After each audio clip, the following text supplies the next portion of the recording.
2 days ago, I shared a bed with Benjamin. Fiona said this casually, one arm linked through mine while her other hand lazily sifted through the clothes on the racks in the mall. Beneath her nonchalant tone, my fragile heart was on the verge of cardiac arrest. Fiona, my friend. Benjamin, my boss's boss. The top executive of the company. I forced myself to stay calm, but my mind involuntarily replayed last weekend's company celebration banquet. She had gotten completely wasted and collapsed at Benjamin's table. The realization hit me like a ton of bricks. How could I have been so blind?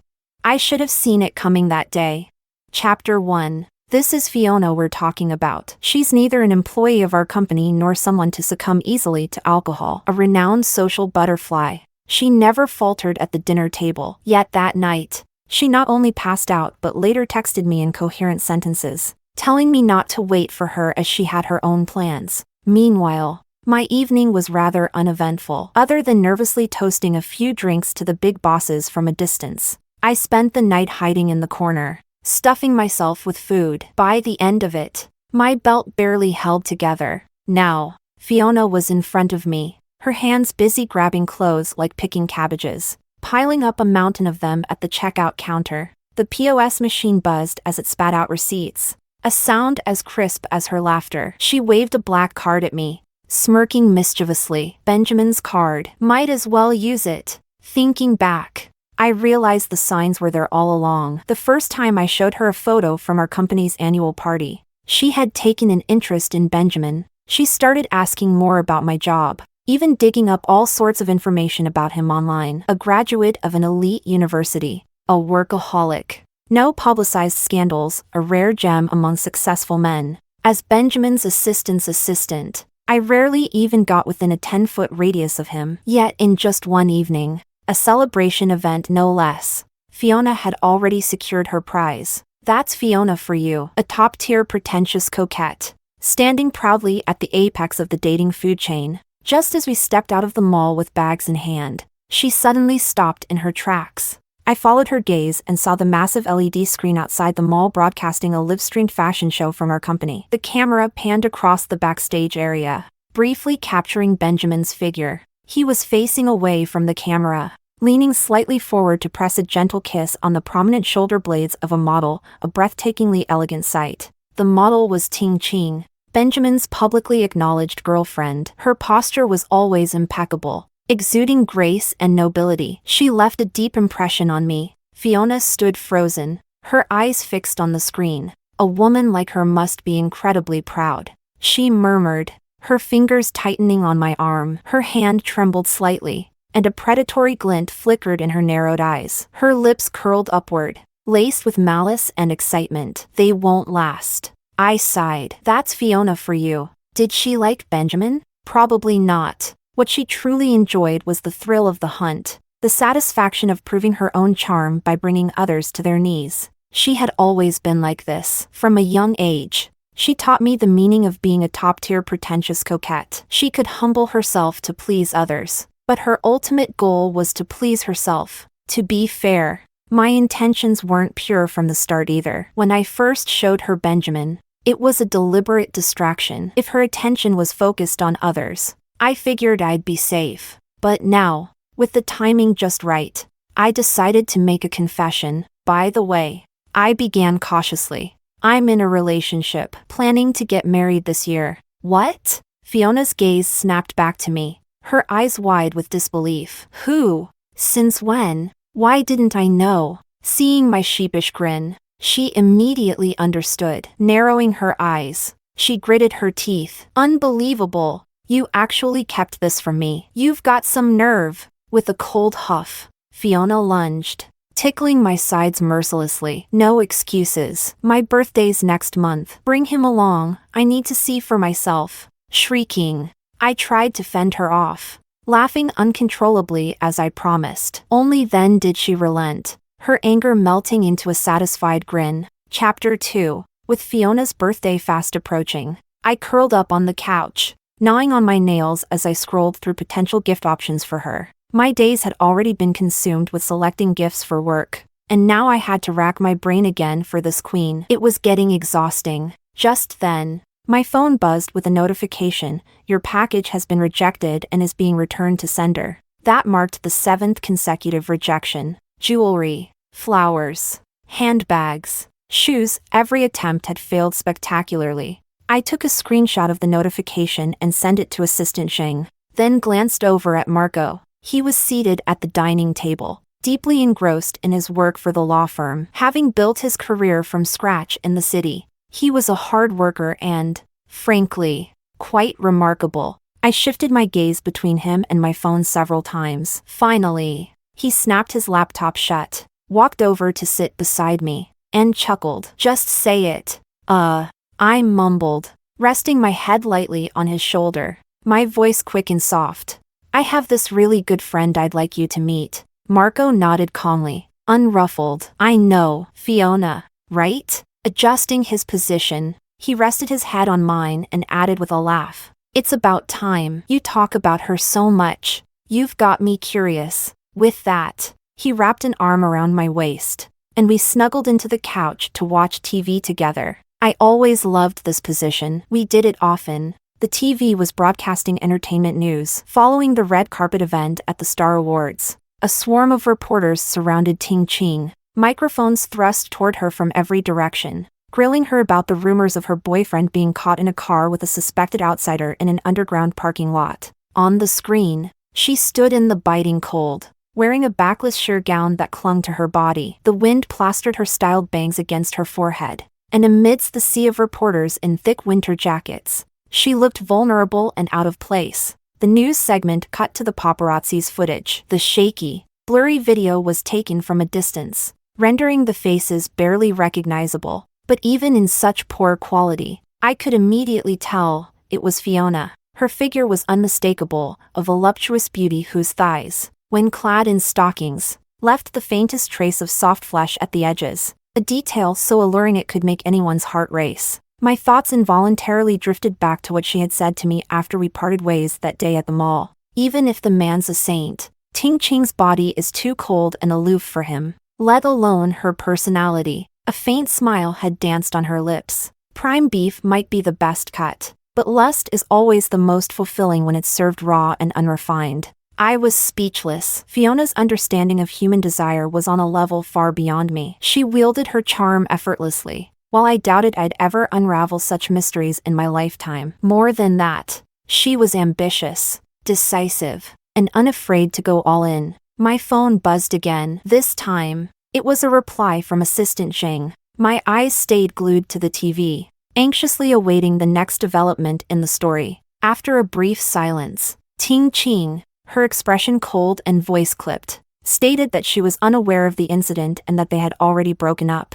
With that, she stormed off, leaving the camera to linger on her retreating figure, still upright, elegant, and proud, but tinged with a faint loneliness that tugged at the heart. The screen switched to coverage of other celebrities, snapping me out of my daze. I glanced down at my phone. The message was short, only a single line, confirmed with Mr. Chin, no further gifts are necessary. I was stunned. This battle seemed to have been won before the first trumpet of war even sounded. It was breathtaking. Really, Fiona. Oh, Fiona. She had a talent for finding that loose thread in a man's heart and unraveling it completely. It was almost too easy for her. No wonder she'd never stopped casting her net. Year after year, Marco's steady breathing brushed against my hair. He had closed his eyes and started dozing off. Quietly, I shifted away to get a better look at him. My gaze lingered over his smooth forehead, straight nose, and rosy lips,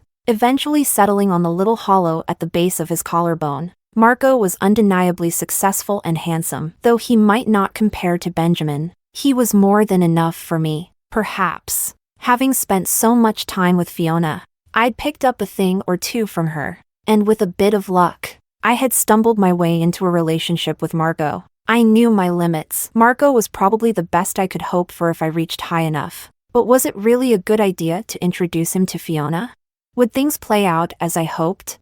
Anxiety swirled in my chest, but no one could give me the answers. All I could do was shift closer to Marco, burying my worries deep into his warm embrace. Chapter 3. Fiona chose an elegant Cantonese restaurant for her birthday dinner. In preparation, I had intentionally replaced all of Marco's usual toiletries and cologne with ones that matched my own scent. They say that when a man becomes accustomed to a certain smell, his brain subconsciously associates it with love. This little trick was something Fiona had taught me back in college. She had been lounging on the narrow bed in my dorm room, legs crossed as she painted her nails, animatedly explaining her new discovery. People say, the way to a man's heart is through his stomach. But that's only part of it. If you want him to love you for the long haul, you have to engage all his senses. Taste, sight, sound, smell, they're all fair game for manipulation. Fiona was a natural at these things. So, before the dinner, I had strongly urged her to bring her boyfriend along, too, under the pretext that it would make things less awkward for Marco. Of course, the real reason was something we both knew. I wanted an extra layer of insurance. Growing up, I'd always been overshadowed by her, neither as beautiful nor as clever. I was her only female friend, not because she needed one, but because I was no threat to her. I had always been the perfect supporting role to her leading act. But this time, I was determined to protect my little corner of happiness. What I hadn't anticipated was that Benjamin would actually show up. He arrived early, having picked Fiona up himself. When he stepped in, he politely shook hands with both me and Marco. His grip was firm and dry, exuding a quiet confidence. Fiona, on the other hand, barely touched Marco's fingertips before letting go, flashing him a bright smile. I've heard so much about you. We're practically family. As they exchanged pleasantries, I stole a glance at Benjamin. It was a surreal experience. Until now, I'd only ever seen him from a distance during company-wide meetings. Tonight, he wore a casual hoodie paired with light-washed jeans. His hair, usually neatly combed back, hung loosely over his forehead, making him look like an ordinary, handsome young man. The fact that I was sitting at the same table as him felt unreal. A boundary between employee and employer had been crossed. All thanks to Fiona. Benjamin was impeccably polite, pouring water for everyone at the table before handing Fiona the menu to order. I was certain Fiona had noticed the matching scent Marco and I wore. When she hid her face behind the large menu, she glanced at me with a teasing smile, silently mouthing, "Relax." She was the perfect villain, dangerous, yet irresistible. My cheeks burned as I quickly looked down, pretending to focus on my water glass. Marco, ever the eloquent lawyer, easily held his own in the conversation. Benjamin, unsurprisingly, matched him effortlessly. Would Fiona be interested in Marco? I couldn't help but wonder. Marco was undeniably her type, his looks, his demeanor, even his accomplishments. The dinner stretched on for nearly 3 hours, the atmosphere lively and pleasant, with no awkward silences. Benjamin picked up the check at the end. As we prepared to leave, Fiona stood at the restaurant entrance, waving goodbye to Marco and me. "Keep it up, okay?" she said to Marco with a grin, her hand playfully reaching out as if to pat his shoulder. My heart skipped a beat. Without missing a beat, I stepped between them, lightly clapping her raised hand before it could reach him. She looked slightly startled. Just then, Benjamin returned from paying the bill. Fiona quickly recovered, leaning into him and wrapping her arms around his waist in a lazy, affectionate gesture. Throughout the evening, she had maintained the perfect balance, engaging Marco in conversation just enough to be polite but never overstepping. Yet, despite her flawless behavior, an inexplicable unease crept into my heart. Perhaps it was because I knew her too well. As we walked away, I took out a compact to touch up my lipstick. In the mirror's reflection, I saw them still standing by the restaurant entrance, locked in a sweet embrace. But Fiona's face rested on Benjamin's shoulder, her gaze fixed on Marco and me, a contemplative expression clouding her eyes. Would everything turn out as I hoped? On the way home, I couldn't shake my uneasiness. Marco noticed my distraction. As soon as we stepped through the door, he turned to face me, one arm wrapping around my shoulders while his other hand rested firmly on my lower back, pulling me close. "What's on your mind?" he murmured, his warm lips tracing the curve of my jaw, down to my ear. Through the thin layers of our clothing, I could feel the heat radiating from his chest. "Do you think I'm not good enough for you?" I whispered, my voice trembling. "You're so much better than me." Marco froze for a moment before softly reassuring me. Don't worry, women like that aren't my type. My heart sank. He kissed my neck, the tender gesture slowly deepening as his lips trailed down to my collarbone. I clung to him desperately, trying to pour all my emotions into my response. Both Fiona and Marco had told me to relax tonight, but I was defenseless. No match for Fiona. My chest tightened as the storm clouds of doubt gathered, casting a shadow that refused to lift. Chapter 4. I'm not sure if it's just my imagination, but since that dinner, it feels like Marco has been working late more often. His job has always been demanding, and the pressure immense. But now, my unease has me spiraling, second-guessing every little thing. I've developed a habit of inspecting Marco's shirts for stray hairs when he takes them off, and burying my face in his laundry, inhaling deeply to catch any unfamiliar scents. Worse still, I've started asking subtle, probing questions about his whereabouts. At first, Marco was patient,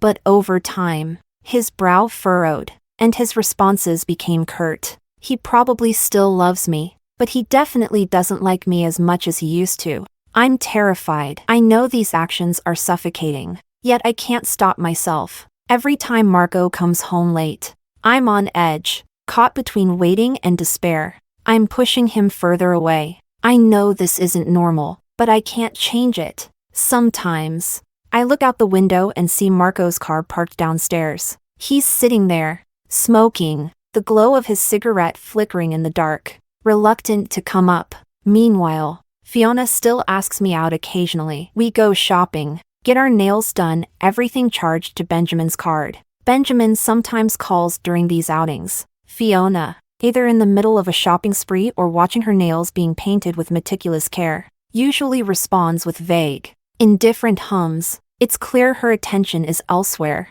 Found a new target? I ask her. She's leisurely picking a design from the nail art samples, her eyes flicking toward me with a sly smile. You guess, she says, her voice light and teasing, laced with a mix of charm and mischief. I both love and hate her for it. I tell myself there's no way she'd stoop low enough to go after her friend's fiancé, not when Marco and I are getting married this year. Yet, I can't shake the unease. Fiona's interests are fleeting, her attention quick to come and go. Loving someone like Fiona is a losing game. No matter how exceptional the man, he ends up twisted around her little finger. Her heart isn't moved by love, only the thrill of victory. And in the game of love, the one who falls first always loses. The clock struck 1:30 a.m. The soft click of the front door opening reached my ears, and I jumped to my feet, blurting out, "Where have you been?" Marco, his navy suit jacket slung over one arm,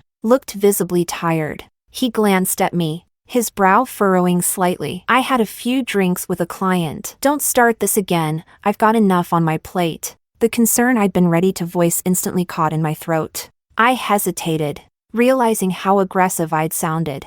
"I'm sorry," I mumbled, regret weighing heavy in my chest. I walked over, quickly taking his jacket from his hands. Marco headed straight to the bathroom to shower. He was always exhausted, and it had been ages since we'd shared any real intimacy. As I brushed the dust off his jacket, preparing to press it, something caught my eye. I froze. Carefully, I turned over the narrow lapel and pulled out a single strand of long, chestnut brown hair. My mind went blank. That color was unmistakable. Just days ago, Fiona had sent me a selfie, boasting about her new hair color and how flattering it was. She'd even invited me to get the same shade. Why had she been so insistent?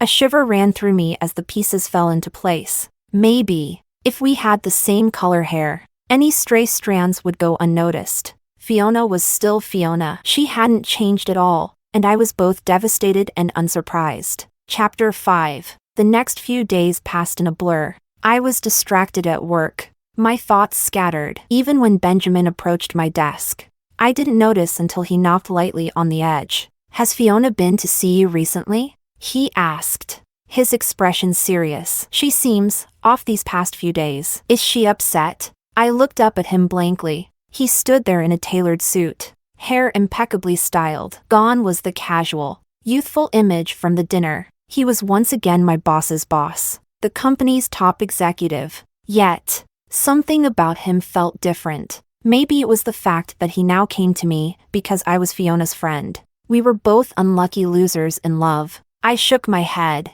Benjamin sighed softly and turned to leave, but I reached out and caught the hem of his jacket. The words tumbled out of me, soft yet deafening. Want to grab a drink later? I was drunk, very drunk. My mouth wouldn't stop running as I poured out every thought, every grievance. Men were infuriating. Friendship was a sham. I knew why. Deep down, Marco was dedicated and hardworking, both in his career and in love. But maybe he felt I wasn't enough for him, especially with someone like Fiona around. I repeated the same complaints over and over, my voice slurred with alcohol. Benjamin finally had enough and reached out to steady me. And then, I turned my head and vomited all over the ground. The last shred of clarity I had went into ensuring I didn't puke on his shoes. After a moment of hesitation, Benjamin hoisted my drunken, miserable self over his shoulder and flagged down a taxi. He didn't know where I lived, so he directed the driver to the nearest hotel. Along the way,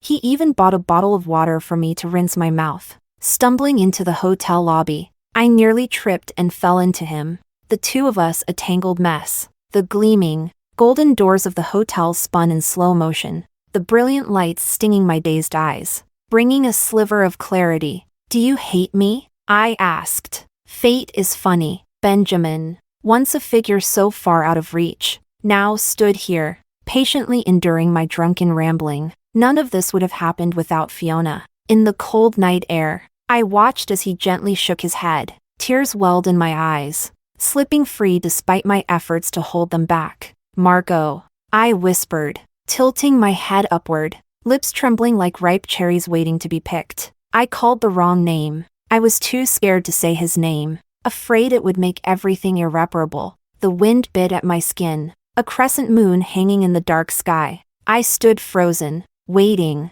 and finally, a kiss. Light, fleeting, like a dragonfly skimming the surface of water. It wasn't the kiss of a lover. It was a kiss between friends, almost polite in nature. My eyelashes fluttered, and the tears fell. Chapter 6. My pain was a secret only Benjamin knew. I didn't tell Marco. I didn't tell Fiona. Men with the surname Shin were destined to be my downfall. Sometimes, Benjamin and I would grab a quiet drink together, but it was always just as friends. He was remarkable, a distant, untouchable star, yet grounded in his integrity, a workaholic. He had few past relationships. Ting Ching had drained him, while Fiona left him bewildered. Still, he was trying, genuinely attempting to make his relationship work. These little truths were our shared secrets, and my heart danced for it. Once a celestial being, Benjamin had now fallen halfway to earth,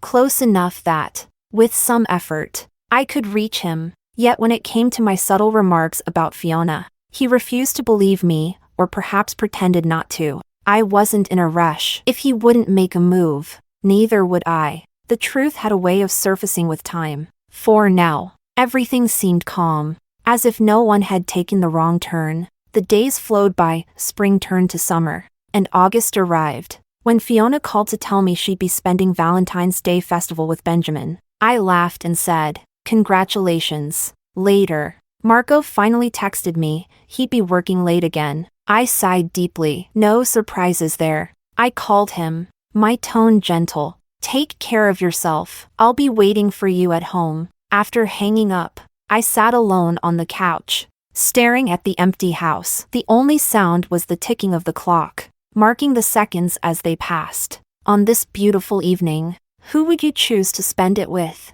The star in the sky, or the filthy thrill of the forbidden on the ground?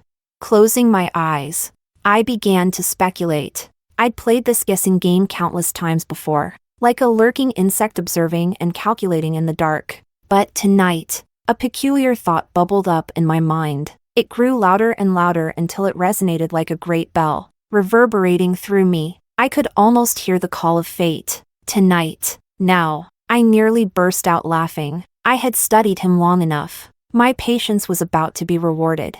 I put on my most beautiful dress, applied flawless makeup, and carefully selected an unopened bottle of fine wine from the cabinet. On this night dedicated to lovers, I drove back to the office, heart pounding, and knocked on my boss's door. Benjamin, the workaholic, was exactly where I expected him to be. Moments later, the door opened. I looked up at his tired face and smiled. "Isn't Fiona with you? It's Valentine's Day." He sighed softly, saying nothing. Perhaps he, too, was waiting for an answer. For certainty. Eventually, he relented. "What do you want?" I held up my phone, showing him a blinking green dot on the map. "I think I know where she is. Do you want to come with me to find her?" I had set Marco's phone to share his location without his knowledge. The map confirmed he was at the office building, but I had a hunch he wasn't alone. Everything proceeded smoothly, just like everything else had thus far.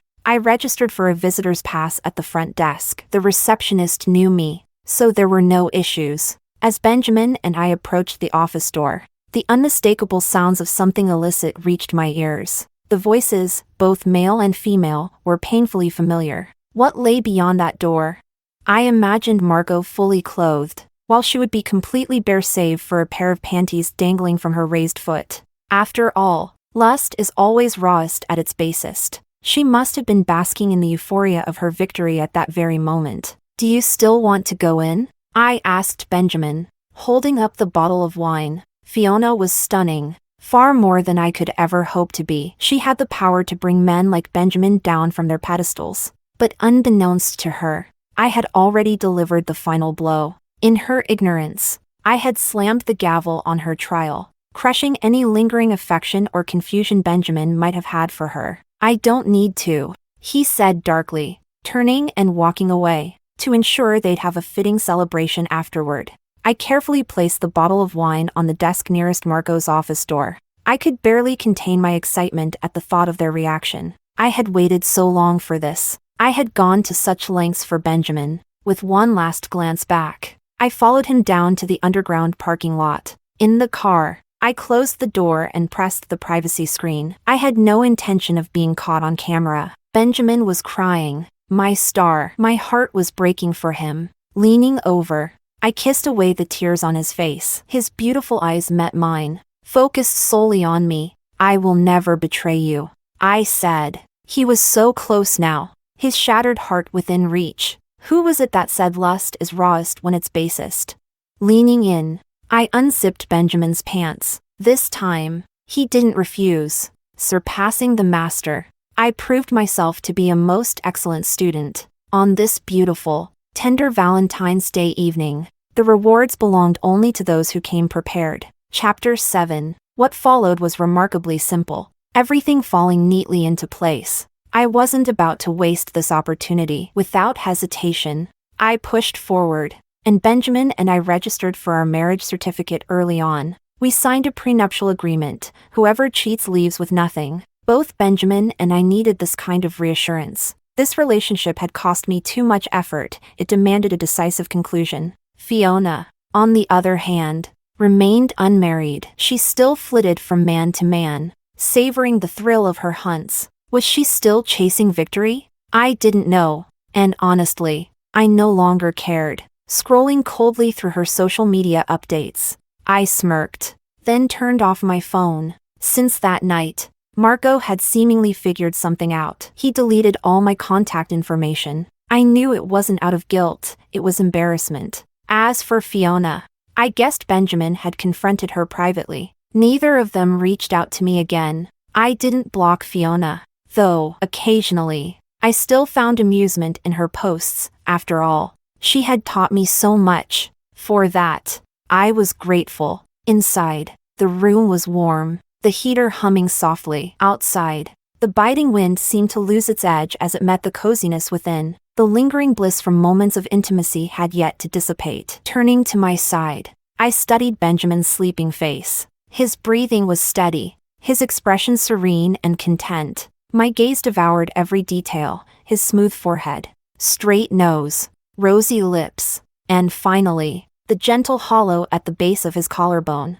He was no longer my boss's boss, no longer the company's unreachable star. From the moment I first saw this man, I knew I wasn't meant to have him, but I wanted him desperately. I carefully brushed my fingers along his brow bone. then slid them to the back of his head, feeling the soft, slightly damp strands of his hair against my palm. A wave of satisfaction surged within me, so intense it was almost overwhelming. Did I love Marco? Maybe just a little, but he was too ordinary, too easy to reach. I've always wanted stars from the sky. Benjamin, with his successful career and beautiful girlfriend, was once untouchable. I was merely an assistant's assistant, not even worthy of brushing the hem of his coat. I couldn't win. A wall, unseen yet palpable, had always stood between us. My life was meant to remain in the shadows, a speck of dust gazing up at the stars from afar. In the game of love, the one who falls first always loses.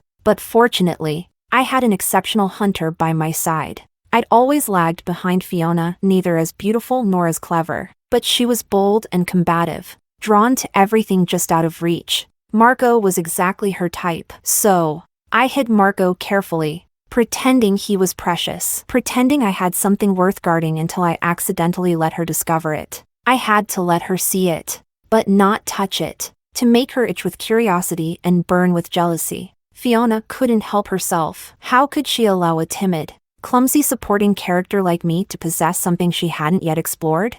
I understood my hunter well, and though I couldn't be a hunter, I could be a fisherman, gathering the prey she wounded, pulling it ashore, and nurturing it. Benjamin was my fallen star. Perhaps sensing my gaze lingering on him, Benjamin stirred in his sleep, his eyelids fluttering open briefly before he closed them again, murmuring groggily, "Not sleeping?" "Sleeping," I replied softly, tucking myself under the blanket and wrapping my arms gently around his head. "Sleep now. Sleep, my star." The deep night sky shimmered with stars, and the soft moonlight streamed through the window, casting a gentle glow over the pale sheets. Smiling, I closed my eyes. Tonight would be a good night's sleep.